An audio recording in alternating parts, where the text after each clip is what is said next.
Қайырлы таң достар, 14 қараша Шығыс шаһары Күштаудан сәлем баршаңызға.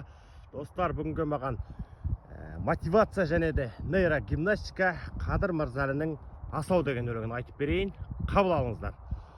Қыл бұғаудың жылқыны қинайтыны расау, бұғалықта бұлқынып бебеу қағып тұрасау, жәудіреген нұр көзді жылтылдайды жас шығып, қарғып мінді бір кезде қайратына мас жігіт.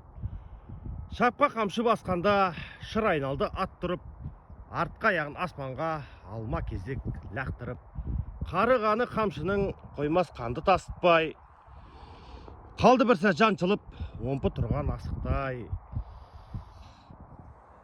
Жерді жара кісінеп жебедей бір атылды, жау ұғатын түсінен жас жігітте батылды. Асау арда қызынған, ой шап келіп, екі езуі қызылқан, тұла бой ақ көбік.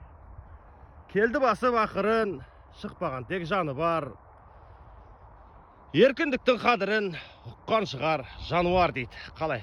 Керемет айтылған достар, қарасаңыздар. Адамдарда жалпы осы еркіндіктің қадірін түсіне білуіміз керек достар.